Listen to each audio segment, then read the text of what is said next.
এই বিয়ে বাড়িটা কি সুন্দর, কত সুন্দর পার্কের মতো দোলনাও রয়েছে। আইসক্রিমটা খাওয়া হয়ে গেলে ফুচকা স্টলের দিকে যাব, মন ভরে ফুচকা খাবো। আমি তো এই বিয়ে বাড়িটায় কাউকেই চিনি না, মা জোর করে নিয়ে আসলো তাই চলে আসলাম। একদিকে ভালোই হয়েছে আমি মার সাথে এসেছি, নইলে এত সুন্দর বিয়ে বাড়িটা আমি মিস করে যেতাম।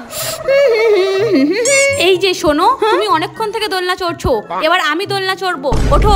আজব তো, আমি তো আগে এসে বসেছিলাম। ধুর ব্যাং, ভালো লাগে না।